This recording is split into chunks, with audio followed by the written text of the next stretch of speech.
Welcome back.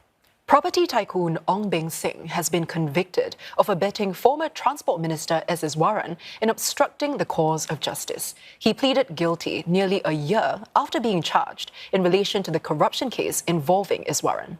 Ong's defence has requested a fine, citing his ill health, and the prosecution is not objecting. Jeraldine has the details.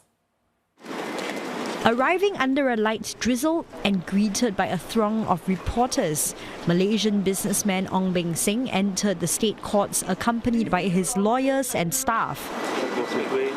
The 79-year-old, who had earlier signalled his intention to plead guilty, faced charges related to former Transport Minister S Iswaran. After a 45-minute delay caused by a false fire alarm, the hearing got underway with the prosecution outlining Ong's offences. Ong was convicted of helping Iswaran cover up by arranging a late bill for a business-class flight from Doha to Singapore.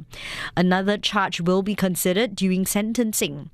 Both sides agree jail time is deserved, but Ong's lawyers asked the court to exercise judicial mercy and impose a fine instead, citing his advanced multiple myeloma, an incurable cancer. Ong's lawyer referred extensively to medical reports submitted by 2 doctors in Singapore and a doctor in the United States.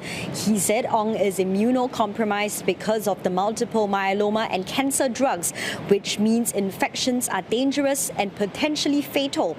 Among other issues, Ong's condition has also compromised his spine, and he's at a high risk of falls, which could result in paralysis, permanent disability, or life-threatening injury. The risks, Ong's lawyer said, are multiplied in jail, and he will not have access to the same level of care that he is currently receiving to manage his condition if he is imprisoned.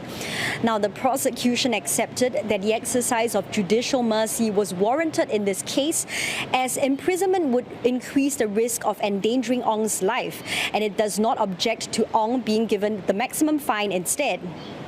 Both sides are expected to be back in court on 15th August, when Ong will find out if he will be able to avoid jail time. His bail of $800,000 has been extended until his sentencing. So what exactly is judicial mercy? Well, it's when a court chooses to give a lighter sentence because of special circumstances. So far, judicial mercy has only been granted in 2 cases. First, when the offender is terminally ill, and the second, when serving time in jail would seriously endanger the person's life. So let's take a look at past cases where judicial mercy was granted. Now, in 2020, a man convicted of assaulting a bus captain faced a standard sentence of 4 weeks jail. But because he was suffering from terminal stage 4 colon cancer, the court cut his sentence to just 1 day behind bars. And in another case, a woman sentenced to 1 week in jail for contempt of court avoided prison due to terminal illness. She had stage 4 cancer, was wheelchair-bound, and weighed just 29.9 kilograms, as well as faced a real risk of sudden death. Deemed unfit for incarceration by the Singapore Prison Service, she was allowed to pay a fine instead. So what does this precedent mean for Ong Beng Seng? Even though both parties could be in agreement, that this is a suitable case for judicial mercy to be granted, the court can take a different view.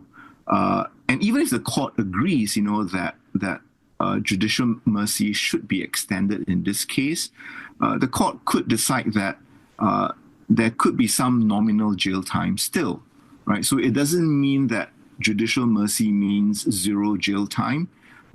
There could be a nominal jail time. For example, a day in jail, for example.